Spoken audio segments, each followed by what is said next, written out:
Yo, what's good, gang? This the Dope Guy, and I am back with another video, big dog. Yo, I hope you guys are all doing well out there because I'm doing alright. And here I am spinning the block with content for y'all, man, on my soul.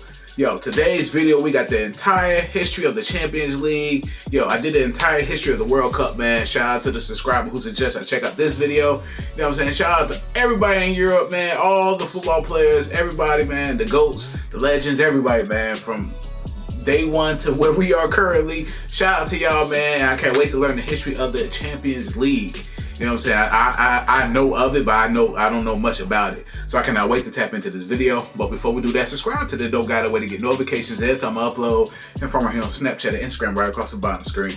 So with that being said, I'm not gonna hold y'all much longer because you already know this. Go big dog. Let's get into it.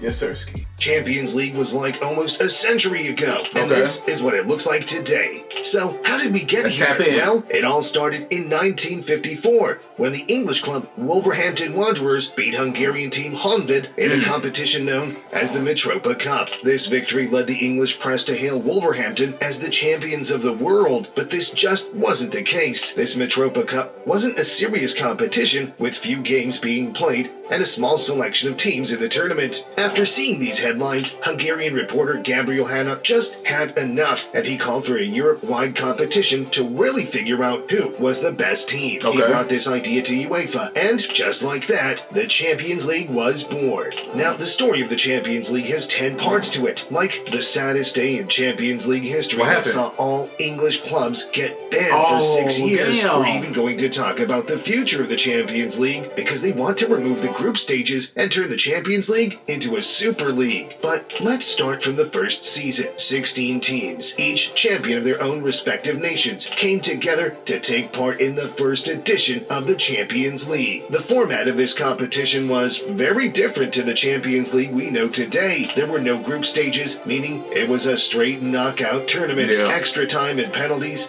didn't exist, so matches would have to be replayed in case of a draw. Prize money was so no rematch. I mean, no penalties and none of that. So if the game came to a draw, they had to replay it, bro. I mean, they had to play another game. Do it be the following day?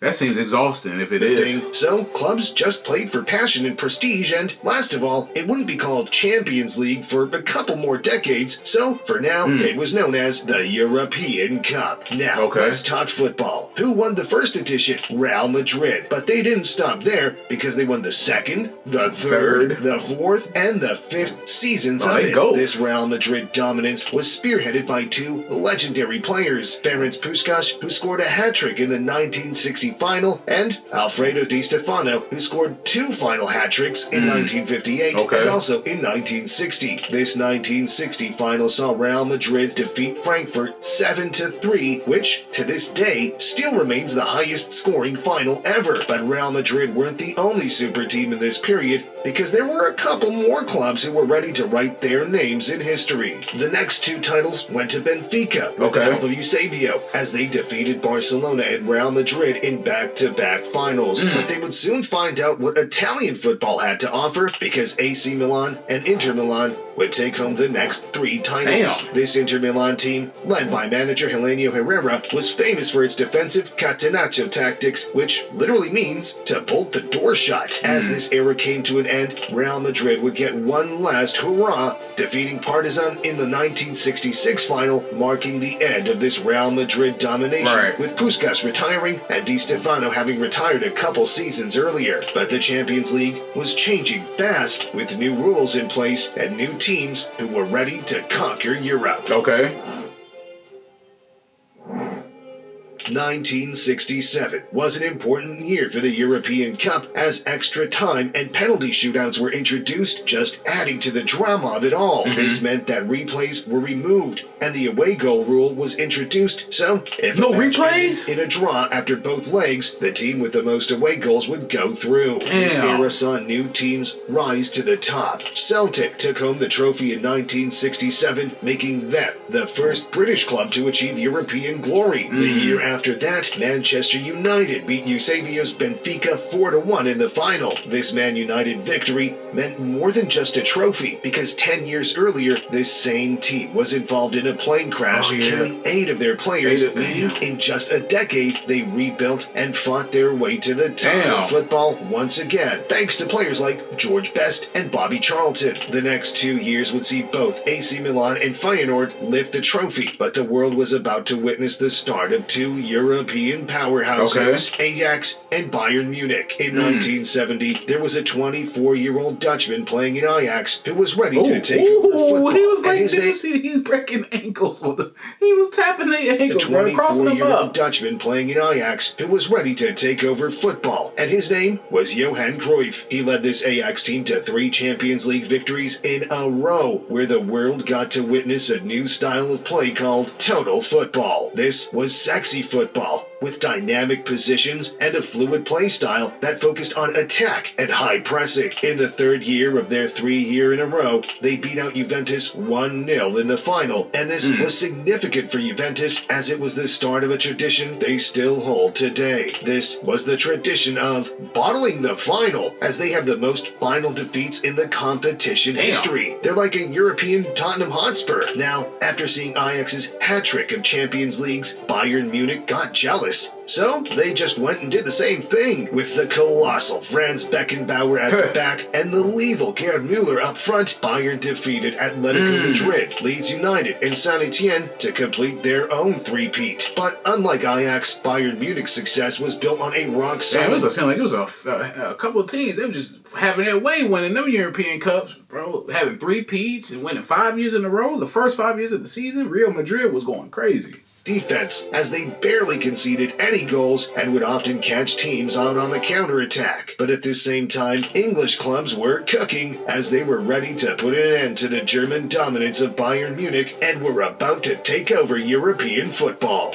Now, we still have 7 chapters left in the story of the Champions League, and Juventus have a lot more finals to lose, but before we get to that, I need your help. I'm trying to get to 100k subs this year, so I'd really appreciate if you would subscribe and help take Top Bins to the top of football YouTube. Alright, now that that's out of the way, let's get into the insane rise and the tragic fall of English clubs in the Champions League. Yikes. In 1977, Liverpool would kick off this era by winning their first Champions League, and then their second the year after that under iconic manager Bob Paisley. In the 2 seasons after that, Nottingham Forest would somehow win it back-to-back, which was a real underdog story and a true testament to the excellence of manager Brian Clough. In 1981, Liverpool would return once again by beating Real Madrid in the final to win their 3rd Champions League in 5 years. 5 years. This was followed by an Aston Villa triumph over Bayern Munich in 1982, Trophies are massive. that for 6 years in a row, the European Cup went to an English club, which to this day remains the longest one-nation winning streak in the tournament's history. But all streaks must come to an end sooner or later, as Hamburg would break up the English party, beating out our beloved Juventus in the 1983 final. Liverpool would get one last hurrah in the Champions League, beating Roma on penalties in 1984, making it their 4th victory in just 8 years. I mean, this Liverpool team was unreal. Ian Rush, Kenny Dalglish, and Graham Souness really wrote their names in the history of football. But within 1 season, Liverpool would go from the top of Europe to getting banned for 6 years because of the tragedy that was about to unfold. The next season's final would see Liverpool come up against Juventus. Now, during this time, hooliganism was becoming a big problem in England, with lots of violence and fights between fans. But this game would see this violence go to a whole new level. The game was taking place in the Heysel Stadium in Brussels, and fans arrived excited to see their teams play. As they were led into the stadium, the opposing fans were sectioned in opposite sides of the stadium, except for one group of Juventus fans, which were placed right next to the Liverpool supporters. Oh my God, why would they do that? That was a setup.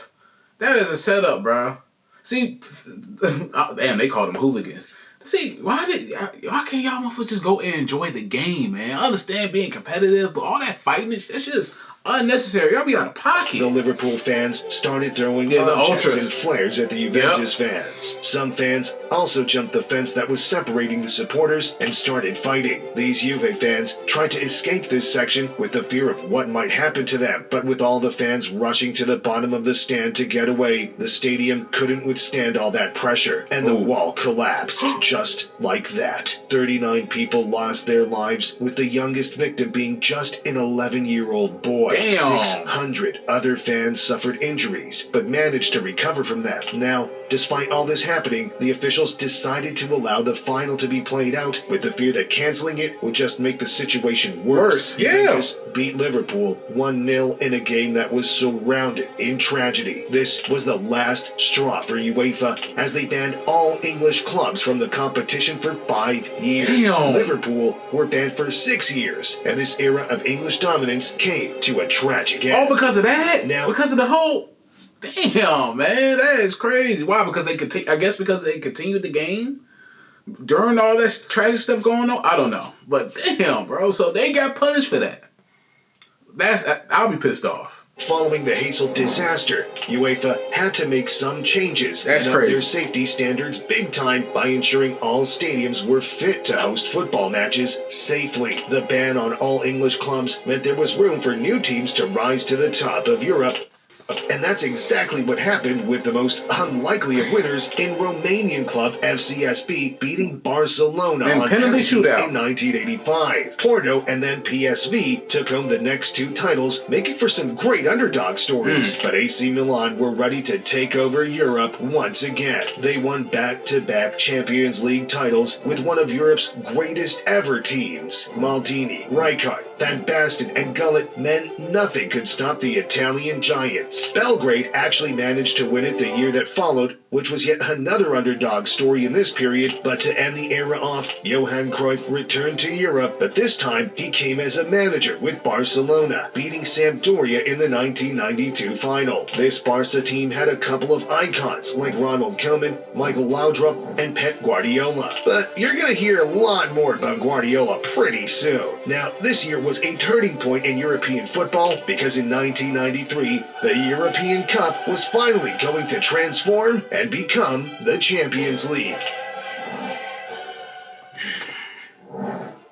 So, besides the name, what changed? Well, the rebrand was done with the focus of generating more revenue, as UEFA turned the Champions League into a commercialized product. They added group stages, meaning more games would be played. They made it so that all matches on the same day would kick off at the same time, and the best part of it all, the English clubs were back. They were back. But they wouldn't really do much in the Champions League because the 6 Italians years. were taking over. For 7 years straight, the Damn. final would contain at least one Italian team. 1993 saw Marseille edge out AC Milan to the trophy, but Milan would be back just 1 year later to thrash Barcelona 4-0 in the final. After that, Ajax would put a stop to the Milan dominance as they won it in 1995. 1996 actually saw Juventus win a final, but things would go back to normal in 1997 as Juventus lost yet another final, and this time against Borussia Dortmund. With this Germany. Juventus team, the world got to see Zinedine Zidane light the Champions Damn. League on fire as he was a key player in the team. Damn. Now, up until this point in history, the Champions League was actually a Champions League. Okay. The champions of each nation taking part, but in 1998, this would all change. There were talks of a European Super League forming amongst Europe's biggest clubs, which caused UEFA to respond by increasing the number of Champions League spots to 32, 32 meaning teams. that multiple teams from one nation would be allowed to take part. This Okay. meant more games, more drama, more goals, and Yep. this is the format that we still see today, and we're going to see for one more year, because in 2025, the Champions League will completely change. But we'll get to that soon. This year. Let's get to it.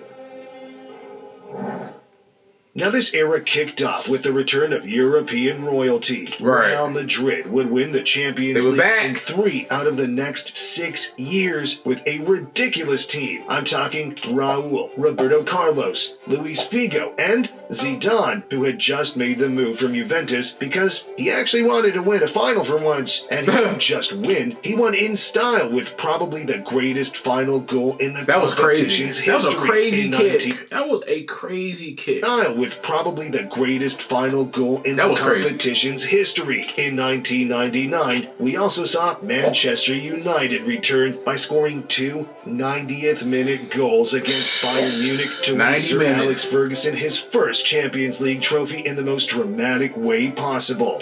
Clear, Giggs with a shot, Sheringham!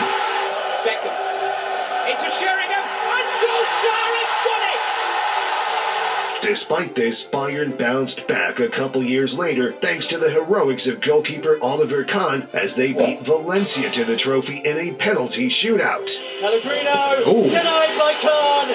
AC Milan won yet another title as Juventus lost yet another final in 2003. Poor Juve fans. This was followed by the arrival of the special one in Europe. Mourinho announced himself as one of the greats by managing Porto to a Champions League victory against all the odds, making for one of Europe's great underdog stories. But what was even more unlikely than that is what Liverpool did the year after. In the 2005 final, they were 3 goals down going into halftime against AC Milan. The game was over. There was no chance of a comeback, especially against this Milan team. But in the 54th minute, Gerrard bagged a header. Just 2 minutes later, Schmitzer made it 3-2, and just 6 more minutes passed till Gerrard won a penalty, and Liverpool made it 3-3. The game went to extra time, and it eventually came down to a penalty shootout, which Liverpool managed to win, completing the greatest comeback in the history of the Champions League. Now, roll on 2006, and the mighty Arsenal came up against Barcelona in the final. An early red card to Lehmann posed a challenge that Arsenal just couldn't overcome. The brilliance of Ronaldinho and Samuel Eto'o. Awesome. And Belletti! He squeezed it in! Got that. Now, this Barcelona victory meant a certain Lionel Messi would pick up his first Champions League winners. Leo Messi, he's one of them GOATs. You know what I'm saying? His name ring bells, a legend. Medal. Even though he wasn't a part of the final, he was still a part of the squad throughout the tournament, meaning it counts as a win for him. Then, 2007 saw Milan get their revenge on Liverpool as they sunk the Scousers, winning 2-1 thanks to a brace from Inzaghi. This Milan team was quite special to say the least, with Pirlo and Gattuso in the midfield, Maldini at the back, and Seedorf, who had just won his 4th Champions League with his 3rd club, as he formed part of the Ajax winners of 95 and the Real Madrid team of 98 too. And not to mention the brilliance of Kaká, who finished top scorer in the Champions League, also picking up a Ballon d'Or. Now, this was significant because this would be the last time for the next 12 years that a player besides Lionel Messi or Cristiano Ronaldo finished as the top scorer of the Champions League or won the Ballon d'Or, because in the next season, this Messi-Ronaldo domination would finally kick off. But before that, there were a couple of greats in this era who just missed out on the Champions League trophy, but still deserve a shout-out. Ruud van Nistelrooy, Francesco Totti, Hernan Crespo, Fabio Cannavaro, Dennis Bergkamp, and the greatest of the lot, Ronaldo Nazario. All played for great teams in this period, but all just missed out on lifting the trophy. Damn, I'll be mad as hell. Now the Messi and Ronaldo era finally kicks off. Oh, they go back and forth. In 2008, it was an all-English final between Manchester United and Chelsea. Cristiano Ronaldo scored a goal. Legend. But Lampard soon equalized.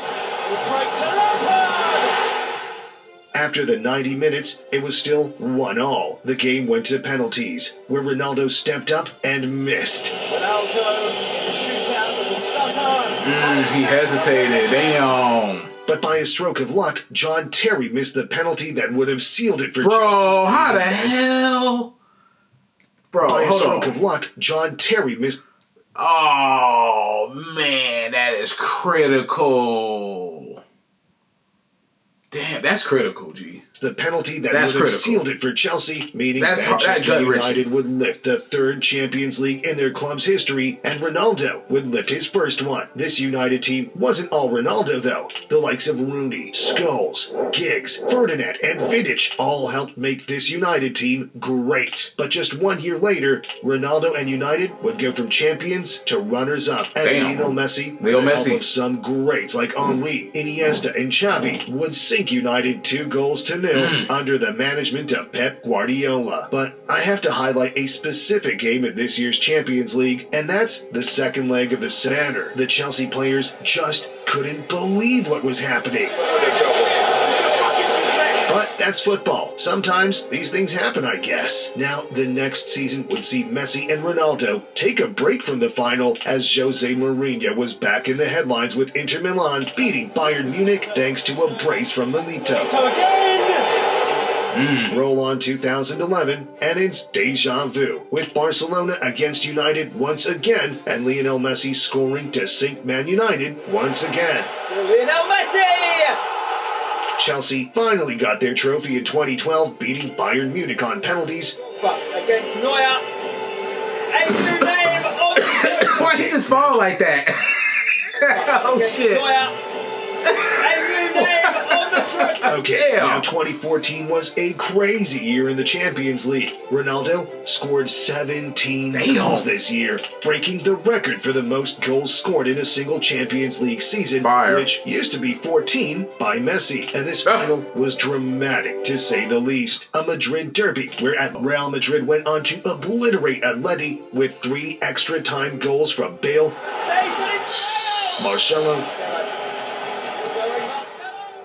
But the year after that, Messi, along with his new friends Suarez and Neymar, would win Barcelona yet another Champions League, making this Messi's 4th and last trophy in the competition. And this final was against our beloved Juventus, which has basically become a free hit at this point. Now, the year is 2016, and Zinedine Zidane is back in the Champions League, but this time as the manager of Real Madrid, and he was about to lead Madrid to an iconic three-peat. A penalty shootout win against Atletico Madrid, a 4-1 throbbing of Juventus, and a 3-1 victory against Liverpool would cement this Real Madrid team as one of the greatest the competition has ever seen. Now, in 2018, which is the last year of the three-peat, we got to see Ronaldo score probably the most iconic Champions League goal ever in the quarterfinals against Juventus. And then Ronaldo! That was a crazy kick. That was nuts. And in this year's final, we also saw Ramos take dirty play to a whole new level as he took Mo Salah down. This, coupled with a calamity of errors from Loris Karius, meant a heartbreak for Liverpool fans. It's far more straightforward to Blackwood. Oh, no! It's far more straightforward to Blackwood. This would mark the end of an era of dominance for Messi and Ronaldo, as 2018 would be the last time either of them would lift the Champions League trophy, as Ronaldo ended with 5 and Messi with 4. But now there were some new stars in town that were ready to take Europe by storm. Damn, bro. Crazy. Now 2018 saw the introduction of VAR into the Champions League, which would be a controversial topic to say the least. This year saw Liverpool come back from their 2017 heartbreak to beat Spurs comfortably in the final, but the real drama of this season came in the semi-finals. Barcelona thrashed Liverpool 3-0 in the first leg, with Messi looking like he was on track to win another Champions League. So a comeback then in the second half, Wijnaldum scored 2 goals in 3 minutes to make it 3-all. That's a crazy header. With 10 minutes left on the clock, Liverpool had a corner, and Trent Alexander-Arnold caught the Barcelona defense. The next year we saw Kylian Mbappe make his way to a Champions League final, but get his dreams crushed by this insane Bayern Munich team with Robert Lewandowski in the form of his life. Because of the pandemic this year, the knockout stages were only 1 leg. But that didn't stop Bayern Munich from absolutely humiliating Barcelona and Lionel Messi in the quarterfinals with Bournemouth in 8-2 demolition. 2021 saw an unlikely Chelsea victory over Manchester City thanks to the brilliant Thomas Tuchel. 2022 saw Real Madrid back on top of Europe, defeating Liverpool yet again in the final as Benzema and Vinicius Jr. combined to make the deadliest attack in Europe. And, as I'm sure you know, Manchester City completed the treble in 2023, beating Inter in the final thanks to their 12th man Lukaku. Oh, Bernardo Silva's not going to get that. Lukaku straight after they scored. DiMarco against the bar, and then DiMarco, and suddenly off the line. Haaland was on fire this year. Hold on, I gotta go back and catch what happened for real. Beating Inter in the final thanks to their 12th man Lukaku. Oh, Bernardo Silva's not going to get that. Lukaku straight after they scored. DiMarco against the bar, and then DiMarco. Oh, they was getting blocked. Damn. Was on fire this year as he's chasing down Ronaldo's goal-scoring record of 140 goals. Haaland already has 40, and he's only 23 years old. Damn. And this will become even more likely when you look at the future of the Champions League and the way its structure is going to change in 2025.